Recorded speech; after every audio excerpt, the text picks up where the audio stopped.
Recibimos a Oscar Testa en la mañana, así son las cosas. Bienvenido, Oscar, ¿cómo le va? ¿Qué tal? ¿Cómo están? ¿Todo Buen día. bien? Todo bien, todo Bueno, bien. coincidió, quiso la informativa que hablábamos recién con la gente de pendiente y que fue deportivo hablar de novedades que había habido en torno de los abusos, sometimientos, los vejámenes a los que fueron sometidos, valga la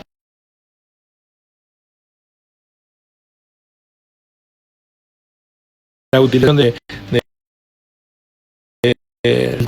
Sí, presente es un fallo que ha trascendido, ha tomado estado público, se ha instalado mediáticamente como una situación vinculada precisamente por una cuestión de cronología también, ¿no? El fallo salió el viernes de la semana pasada y precisamente ayer conmemoramos los 43 años de la toma de la recuperación de Malvinas. ¿Qué es lo que importa de este fallo? Es uno más dentro de los que está tomando la Cámara Federal de Casación Penal, en el sentido de habilitar el juzgamiento de los abusos cometidos por los superiores respecto de los soldados en la Guerra de Malvinas,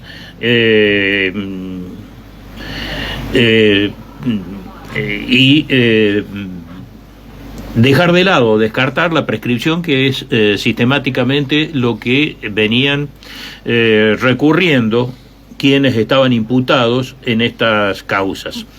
La cuestión es que este último fallo, en un recurso interpuesto precisamente por el CECIM, es decir, el Centro de Excombatientes de Malvinas de la Plata, la Comisión de la Memoria de la Provincia de Buenos Aires, la Subsecretaría de Derechos Humanos de la Provincia de Buenos Aires y el abogado Miguel Ángel Ávila en representación de los excombatientes, la Cámara integrada por Alejandro Slócar, Carlos Máiquez y Diego Barroetaveña, en resolución unánime, entendieron que se dan las condiciones para encuadrar técnicamente la situación denunciada dentro de lo que son los delitos de lesa humanidad y por lo tanto son imprescriptibles.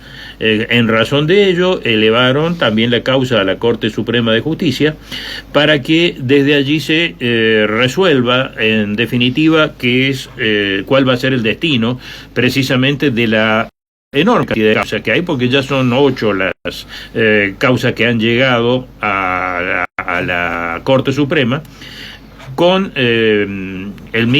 todas con la misma razón de ser, es decir, reclamando que estas hechos de torturas, de abusos en contra de los soldados de Malvinas se consideran imprescriptibles por ser delitos de lesa humanidad. Una de las cuestiones que Alonso recién mencionó, sí, era que esto representaba un poco un cambio de paradigma en función de resoluciones anteriores de la Corte Suprema. Hay una resolución de la Corte Suprema, esto lo quiero dejar aclarado, del año 2015,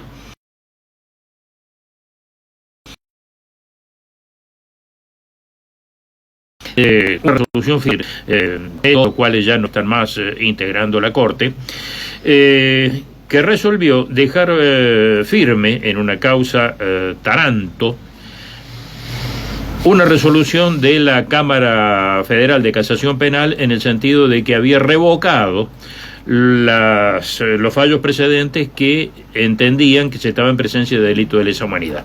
¿Qué es lo que había pasado en este caso? Una causa iniciada en el año 2007 en el Juzgado Federal de Río Grande, Tierra del Fuego. Fue declarada precisamente delito de lesa humanidad y comenzó el periplo de recursos ante los tribunales superiores, pasó por la Cámara Federal de Comodoro Rivadavia y terminó recalando en el año 2009 en la Cámara Nacional de Casación Penal. Allí el tribunal, la sala que intervino, que debió juzgarlo, revocó todas las resoluciones anteriores, entendiendo de que se estaba en presencia de delitos comunes eventualmente, y como tal, precisamente por el tiempo transcurrido, estaban prescriptos. El fallo no fue recurrido, sino que a futuro hicieron una presentación ante la Corte Suprema de Justicia tendiente a que se revocara esa resolución de la sala de la Cámara Nacional de Casación. Y ¿qué es lo que resolvieron estos tres ministros que acabo de mencionar? Que el fallo de la sala de la Cámara de Casación había quedado firme y por lo tanto no podía ser considerado, en virtud del principio de cosa juzgada, por la Corte Suprema, la legitimidad o el error, la corrección o el error, mejor dicho, de esa resolución, y por lo tanto la dejó firme. ¿Qué es lo que significa eso? Que en el caso Taranto, evidentemente no se puede volver a tocar más, pero no hay una toma de posición por parte de la Corte Suprema de Justicia respecto a si se está en presencia o no de delito de lesa humanidad.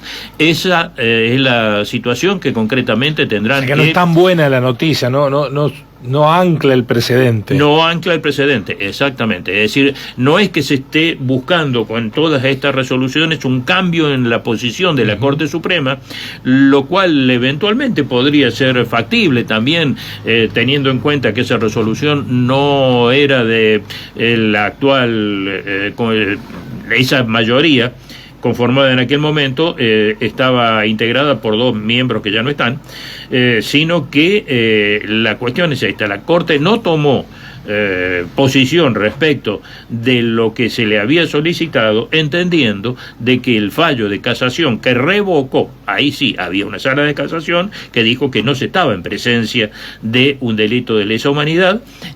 Ese fallo quedó firme y respecto de la causa Taranto ya no hay forma de volver sobre esa resolución. Importante, perdón que lo interrumpa, Oscar, que se dé de lesa humanidad para que no prescriban los hechos, ¿no? Sin ninguna duda están todos prescriptos. Claro, prescriptos.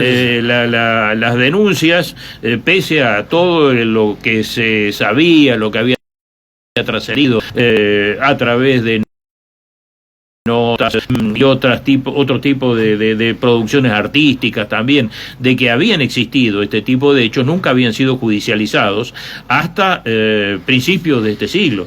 Y seguramente la cuestión del debate, lesa humanidad sí o lesa humanidad no, se instaló desde el primer momento por parte de los denunciantes por un lado y por parte de los acusados o imputados o a quienes se les atribuyen la comisión de esos hechos aberrantes, tratando de defenderse a través de la prescripción. Carlos Belloso, el actor, que no estuvo en Malvinas, pero sí en el Teatro de Operaciones en el continente, son de los soldados que están reclamando se los reconozca como veterano o combatiente. Relató un episodio que él personalmente vivió, que estaba formado en la fila y hizo un movimiento que no correspondía en su mano, y vino un teniente y le pegó un sablazo en la mano y se la cortó. Cuando lo mandan a enfermería, lo acompaña un sargento. Y el sargento le dice, cuando te atiende el capitán médico, contale que fue el teniente Testa el que te pegó un sablazo en la mano. Entonces él inocentemente fue con la mano ensangrentada. El capitán médico le dijo: ¿qué le pasó, soldado? El teniente Testa me pegó un sablazo. Y sin mediar palabra, el capitán médico le pegó una piña en el rostro y lo tiró contra la pared. Todo esto ante la risa del sargento que lo había engañado. A mí no me sorprende nada el episodio, porque nosotros hicimos el servicio militar en el año 84, y el nivel de delirio y desquicio de algunos integrantes del ejército los hacía cometer delitos permanentemente. que es muy difícil que se juzguen, porque ni siquiera lo juzga la justicia militar, que hoy no existe como tal. Claro, ¿no? en aquella época eran competentes de la justicia militar. Exactamente. Bueno, esa locura va a quedar impune. Uno piensa que en el medio de la guerra hay como una tregua en ese proceder, pero no, evidentemente. Y el Poder Judicial no está aplicando que tiene como presente para que esto no vuelva a repetirse. Yo creo que urge un pronunciamiento en ese sentido, por lo menos para que la verdad histórica de todos estos hechos pueda llegar a surgir y tener un cuadro de situación de lo que realmente fue. Personalmente, a mí me tocó estar movilizado cuando se generó el conflicto con Chile. El canal de Vic. Exactamente. Estuve en la frontera y me tocó ver montones de casos de gente estaqueada, de gente atada a las plantas, de gente que realmente la pasó muy, pero muy mal a través de este tipo de abusos que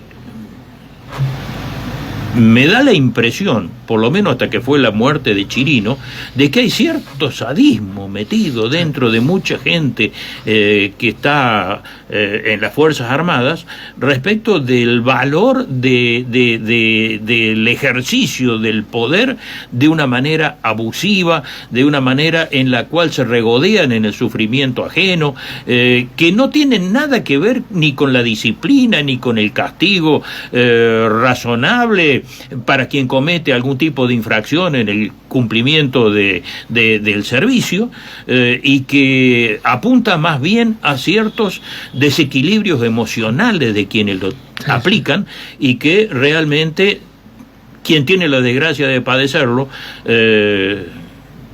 son los subordinados. Claro, exactamente, siempre lo mismo, el soldadito raso, el recién ingresado, o como en el caso de Chirino, quien portaba las tiras por primera vez en su vida. Bueno, entre tanta mala noticia, trae una buena. Avanzan lento, pero avanzan procesos judiciales de asuntos pendientes de los tiempos de la dictadura. Exactamente, es muy reciente también este fallo, en el cual ya hace varios años atrás, en el año 2010, en Córdoba, se ventiló el caso del hecho de la UP1, que terminó con Videla y Menéndez condenados.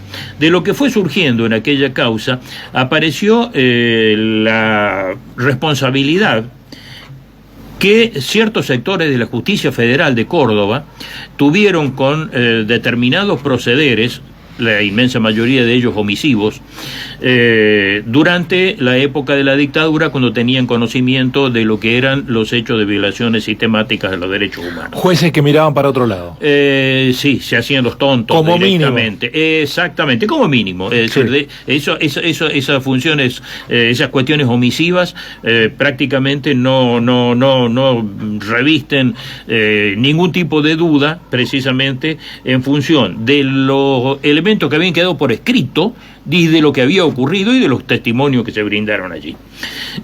Uno de los involucrados en ese hecho fue el abogado Otero Álvarez, que en aquella época era secretario del tristemente célebre juez federal Zamboni Ledesma.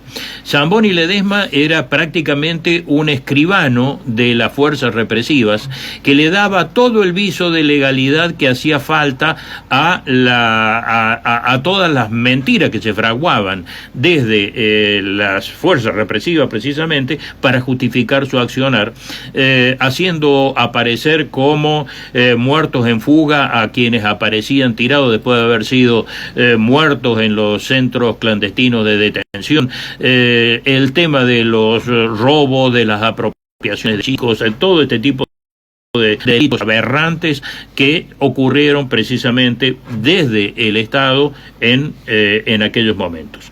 Cuando se le hizo el juicio a los magistrados, Otero Álvarez fue absuelto. ¿Por qué? Porque se entendió que como secretario del juzgado era un simple fedatario de Zamboni Ledesma, es decir, que no tenía facultades para intervenir o tomar algún otro tipo de decisión más allá de firmar lo que Zamboni Ledesma firmaba. La Cámara Nacional de Casación Penal revocó esa absolución y mandó a dictar nueva sentencia. Esa sentencia precisamente es la que se ha dictado ahora, y que condenó a Otero Álvarez a 3 años de prisión en suspenso. Es una pena relativamente baja, leve. Tenemos que recordar que el principal responsable, Zamboni Ledesma, murió antes de que se hiciera el juicio, por lo tanto no lo alcanzó, porque si no seguramente allí las cosas iban a ser diferentes.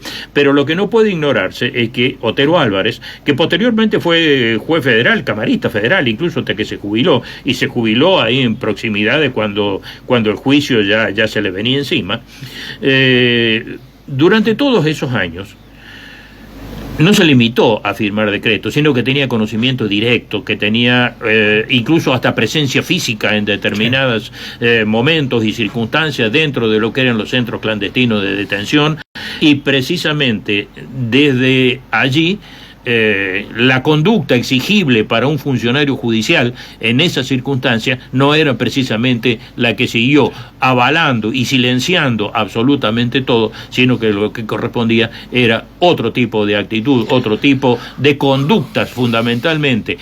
Si no quería arriesgarse a efectuar denuncia, uno puede entender que también ponía en juego el pellejo si alguien abría la boca en ese tipo de cosas, pero muy bien podría haber renunciado, haber pedido el traslado a otro juzgado, haber hecho cualquier otro tipo de actitud que no fuera la complicidad manifiesta y exhibida documentalmente, porque precisamente donde había estado presente después aparecía en los expedientes, los decretos o las resoluciones de Zamboni Ledesma, diciendo que las cosas habían sido como le decían que tenía que ser escrito, y él lo ratificaba.